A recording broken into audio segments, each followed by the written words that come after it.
คือตอนนี้ฝนตกแห้งนะทุกคนเลยเนี่ยผลงานของมือนี้เนาะ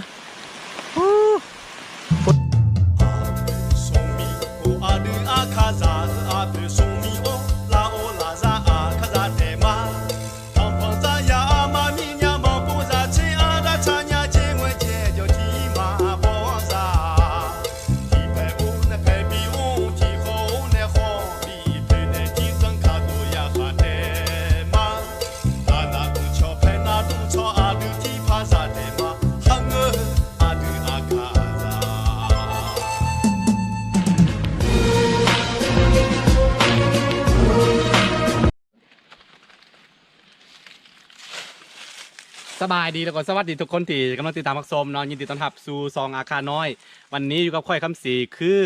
เข้ามาอยู่ป่าอยู่ข่าวต่ำเคยอีกข้างหลังที่เห็นนี่จะเป็นน้ำตกตาดเนาะแต่ว่าตอนนี้น้ำมันแห้งหมดแล้วเพราะว่าบ่มีฝนตกถ้าเป็นหน้าฝนแบบนี้มันถ้าเป็นหน้าฝนประมาณช่วงเดือนมิถุนาหรือเดือนกรกฎาเนาะ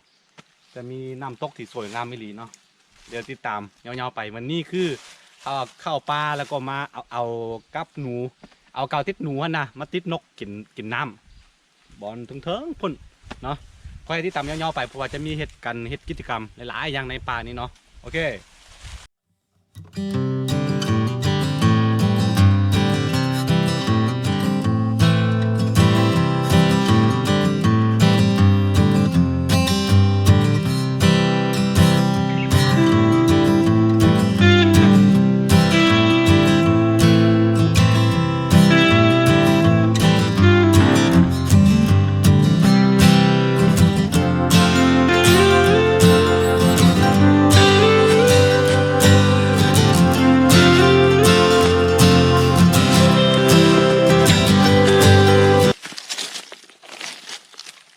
ก็หัว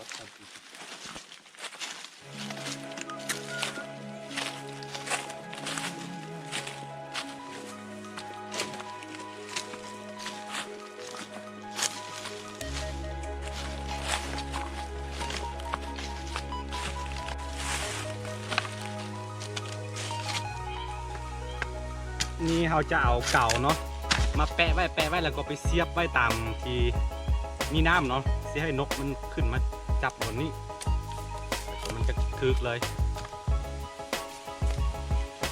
เก่าทิศหมูตัวไป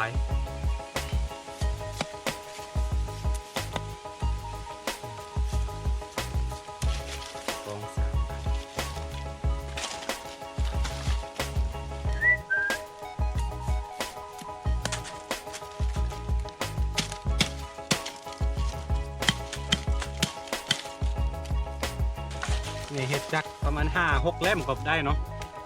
นี่แหละเอาเก่าพันแล้วก็ไปวางไว้เสียบไปแบบนี้เวลานกมาจับ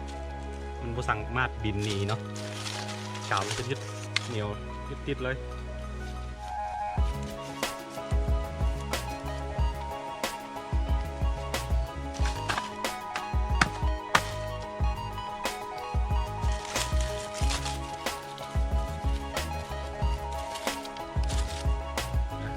เอา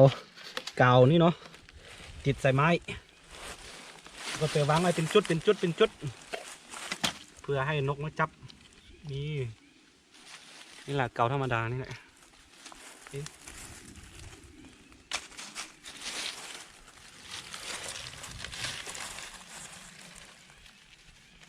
พันแบบนี้เนาะ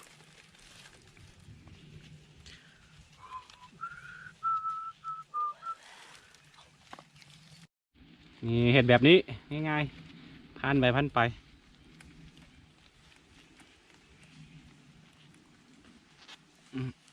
นี่แล้วก็เอาไปเสียบไว้เลยแบบนี้เนาะนี่เวลานกขึ้นมาบ่เหลือใส่บ้างไว้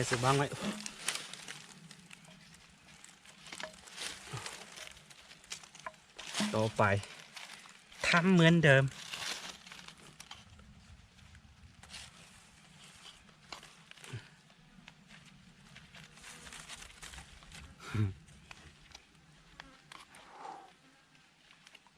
cái mẹ à mẹ chị phụ nữ người dùng nào อันไซบอกว่ามันจะลายโผดบอเขาบอกว่าบ่ลายพอดีมันก็เสียบไปบ้างไว้นี่แหละวิถีชีวิตกันอยู่บ้านนอกมันนาหากินแบบนี้บ่หากูได้กิน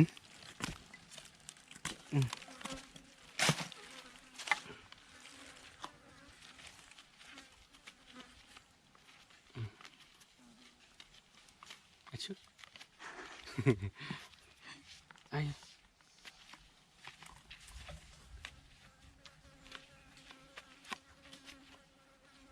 นี่3 เล่ม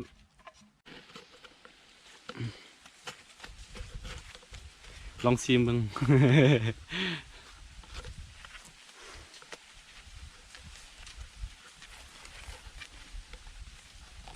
นี่เก็บไว้1 2 5 หลังละอีก3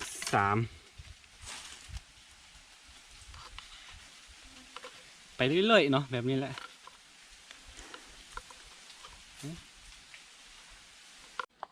นี่แหละหลังจากที่เป็นเก่าธรรมดาเนาะเอาปรับปรุงมันนิดนึงก็จะกลายเป็นอาวุธที่มีอานุภาพสูงเนาะเราสามารถหากินจากตัวนี้ได้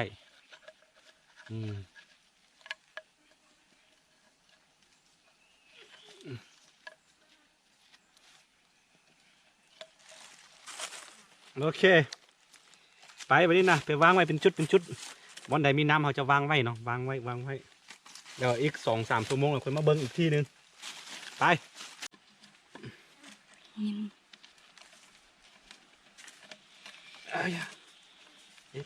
อู้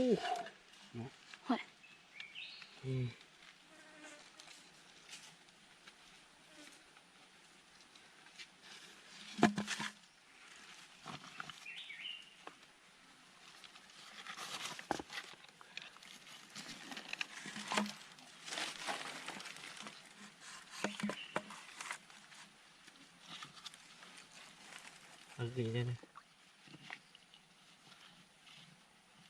เรียติดมือ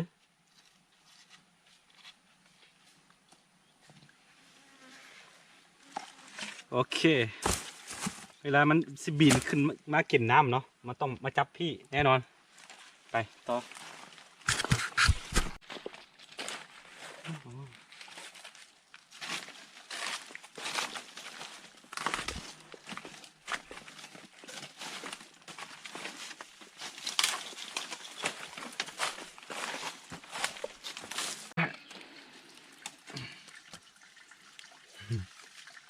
เอาวางไว้ที่จุดหนึ่งอีกนะ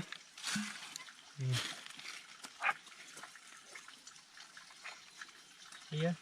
ติดมืออีกแล้ว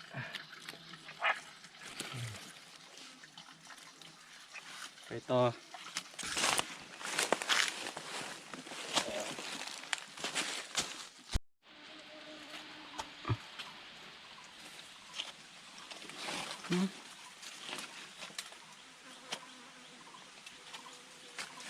เอาวางไว้2 อันนี่ไง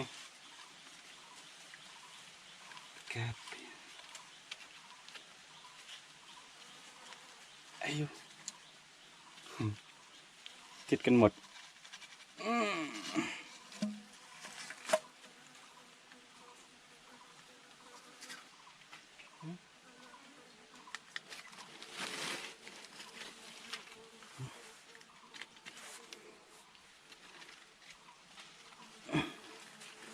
ไอ้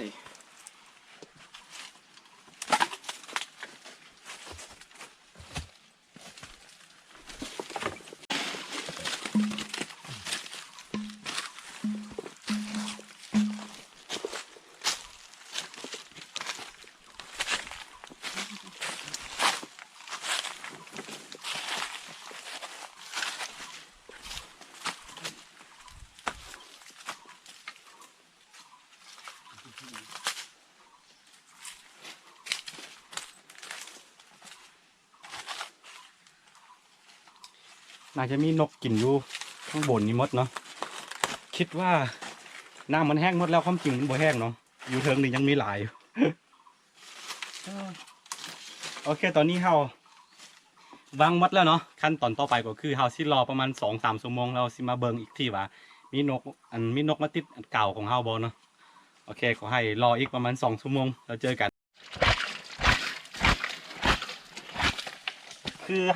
คือในระหว่างเฮารอให้นกติดอันตัวเฮาวางกับดักไว้หั่นเนาะ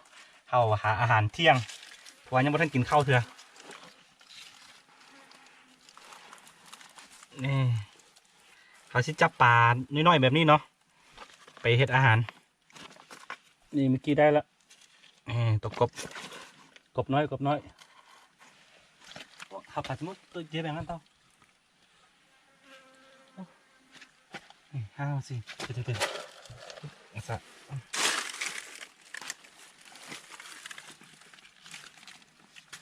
เพราะว่ากว่าอันนกสิติดเก่าเนาะต้องใช้เวลา2-3 ชั่วโมง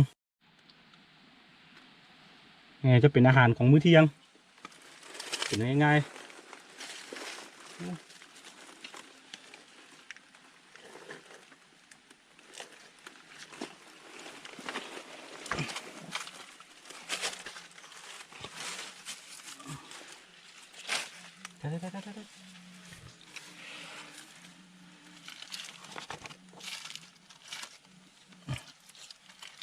ไปซะละปูไม่ใช่ไหมเนี่ย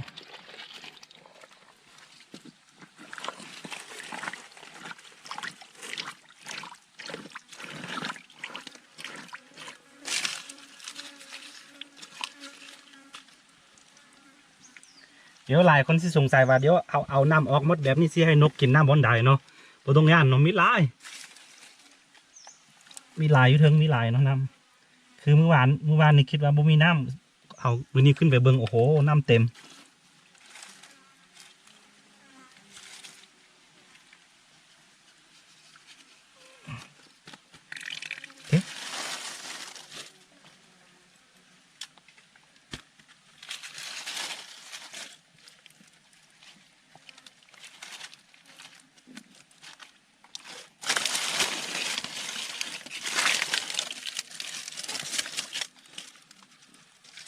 เฮ้ย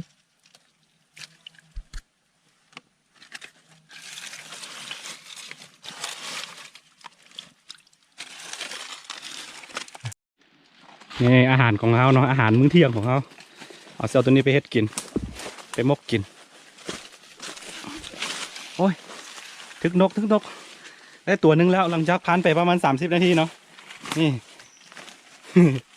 ได้แล้วโอ้นี่เอาtu punya mengai adu ipu dia kedua kedua ni Siap. Này. Mengai dia kedua ni Udah.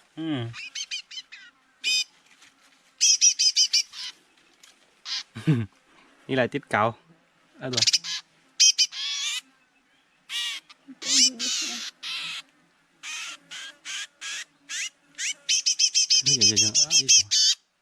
Anh em nhớ đó.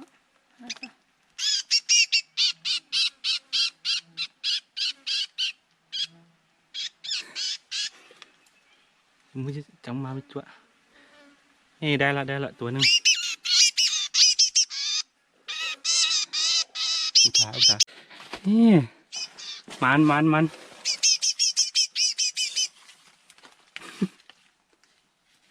นี่กับตัวนี้เอาออกมาเบิ่งเอาตัวนั้น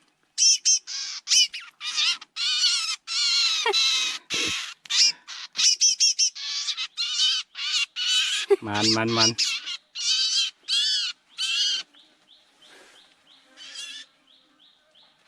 คือเวลามันถึกเลยเราต้องเอาปีกมันออกเนาะเพราะว่าถ้าเห็นปีกมันเราตัวอื่นสิบกล้ามากิน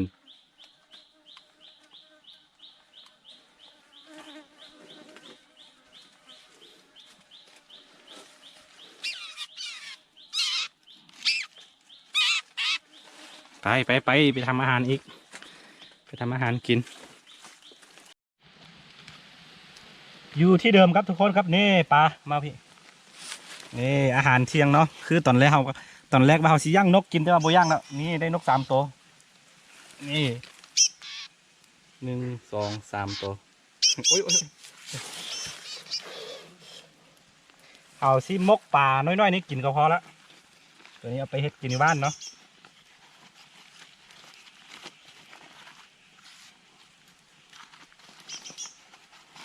นี่บอนเก่าที่เดิมเป็นบอนหาอาหารสั้นดีของค่อยเลยนี่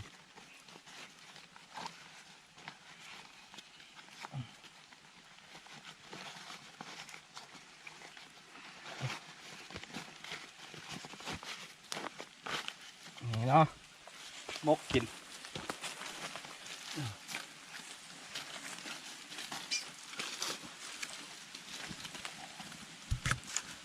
คือกอไฟอยู่ปลาในสวงนี้สวงกระดูนี้ต้องระมัดระวังด้วยหนึ่งเนาะ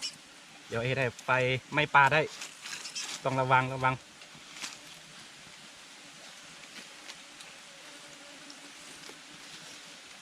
โอเคต้องรอประมาณ30 นาทีกินได้เลย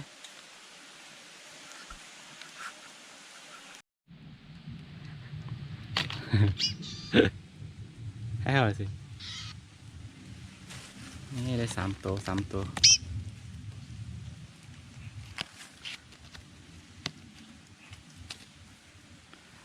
ตอนนี้เราต้องรอให้มกป่านี่สุกประมาณ30 นาทีหิวข้าวแห้งแล้วนี่สุกแล้วทุกคนกินข้าวเต็มกินข้าวแต่ยุดเที่ยงอย่างเว้ยโอ้น่ากินนี่พอกินอยู่2 คน กินง่ายๆอยู่ง่ายๆโอเคกินข้าวก้อนตัวนี้นะต้องซิมบาทหนึ่งก่อน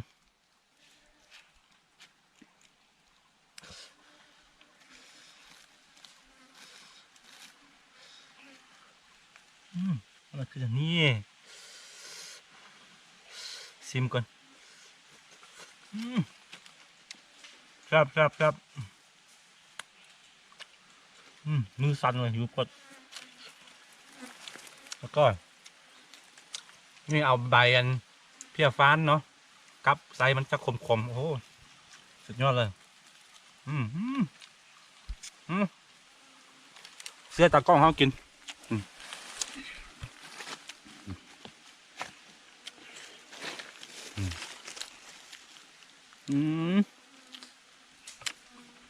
สุดยอดเลย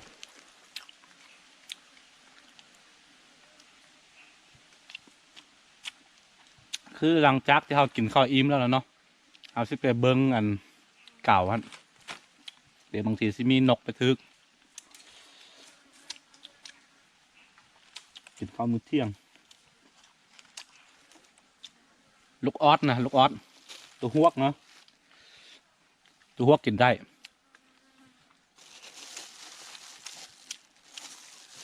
คืออาหารของแต่ละพื้นที่มันบ่คือกันเนาะเพราะฉะนั้นเรื่องอาหารการกินมันบ่ต้องดูทุกกันเอากินได้เนาะตัวฮวกแต่ว่าบางพื้นที่ก็บ่กินเนาะ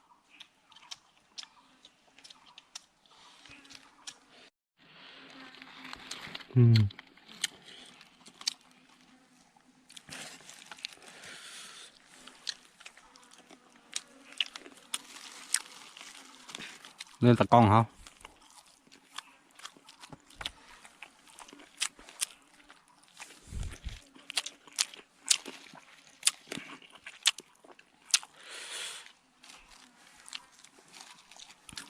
ใบเพี้ยฟ้านเนี่ยมันจะขมคือเพี้ยเลย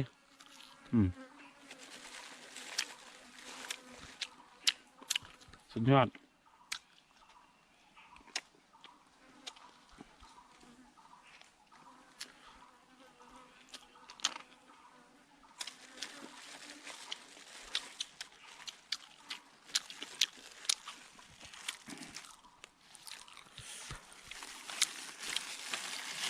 กินยูปลากินเป็นอย่างก็แซ่บทุกคนเลย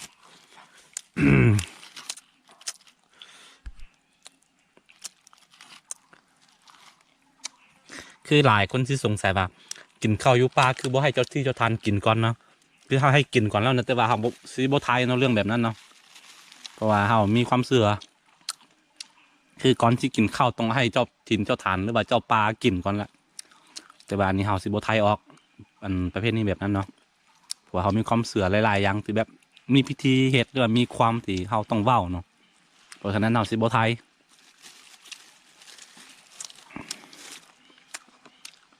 พอเห็นคอมเมนต์ก้อนๆเนาะว่ากินข้าวอยู่ป่าคือบ่ให้เจ้าที่เจ้าทานกินก่อนนะความจริงครับเพราะให้กินก่อนแล้วเพียงแต่บ่ไทยออกซื่อ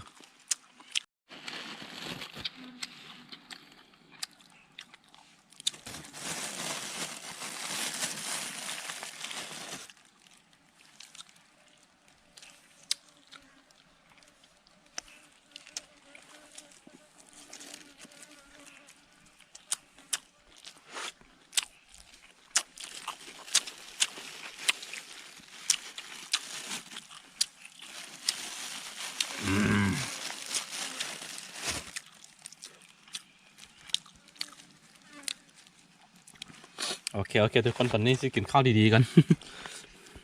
โอเคเนาะ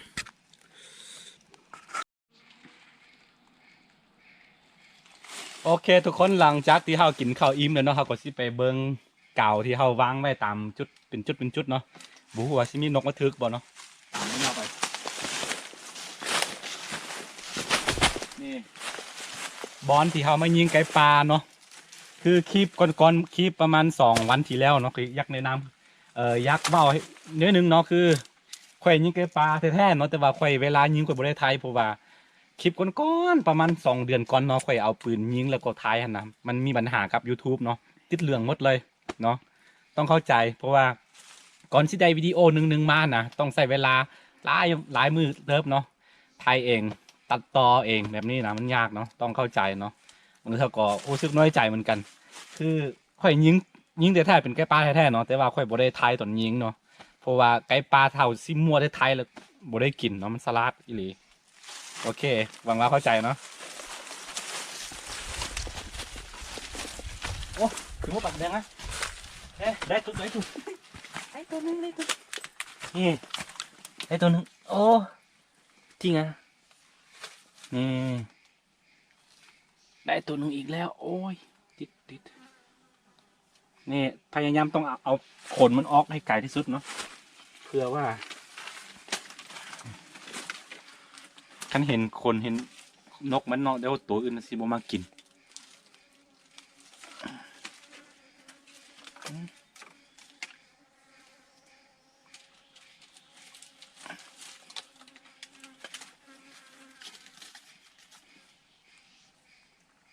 อาทิตย์นี้ยังตานี่ต้องเอาขนมันออกก่อน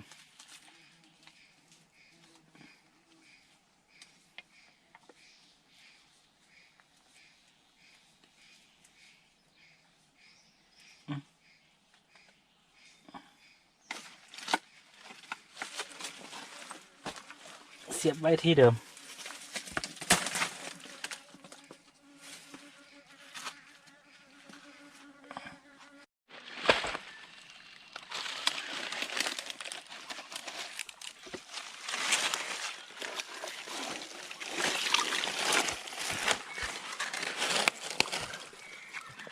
เพื่อมาเบาเลย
好买。还有哎，ไปสู้แม่ไปสู้แม่เลย 嗯，这个没不可能个宝贝。 ให้ดูกันไปสู้แม่นี่ทุกคนหลังจากที่เราไปโลปลามาแล้วนี่ได้ตัวกับพี่ค้างคาวตัวหนึ่งนกตัวหนึ่งเนาะคือมามืดนิดนึงกับตัวนี้เนาะนี่3 ตัวเห็นปะโอ้แกะออกตัวหนึ่งตัวนี้ยังไม่ตายเลย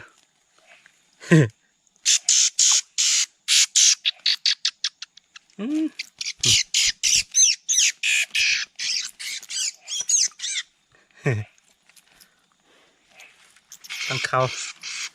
เสียดายพี่น้องแล้วมือนี้เกือบได้หมูปลาเนาะแต่ว่าตากล้องเขามันห้องแล้วก่อนหนีมันเสียดายสุด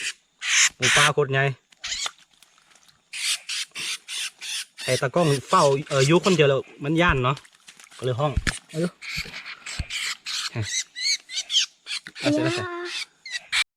คือตอนนี้ฝนตกแห้งเนาะทุกคนเนาะเนี่ยผลงานของมือนี้เนาะฝนตกซีเอาไฟใส่ใต้กับโบก้าเนาะเพราะว่าฟ้าห้องฟ้าเลื่อมย่านนี่ผลงานของมือนี้โอ้ยฝนตกโบสั่งสิกลับจังใดเลยคือลืมเอาไฟใส่มาโบแม่ว่านั่นเนาะเอาตัวนี้มาเลยนี่คือโบได้ตั้งใจว่าชิยูมืดป่านนี้แต่ว่าฝนตกหรอกโบสั่งกลับเนาะตอนนี้ก็ตกแห้งอยู่โอเคสำหรับคลิปนี้ก็คือสิมีประมาณนี้เนาะกันผู้ใดมักแล้วก็อย่าลืมกดไลค์กดติดตามซองอาคารน้อยเผื่อบ่พลาดวิดีโอใหม่ๆจากซองอาคารน้อยเนาะโอเคแล้วพบกันใหม่ตอนนี้ฝนตกแห้งบูฮูว่าสิกลับบ้านให้ได้เนาะโอเคกลับบ้านก่อนโอ้ยย่านฝนตกครั้งแรกในรอบ7 เดือนเนาะอยู่บ้านค่อยเนาะทั้งดีใจแล้วก็ทั้งย่านตัวอยู่ป่าตัวนี้โอเคกลับบ้านก่อน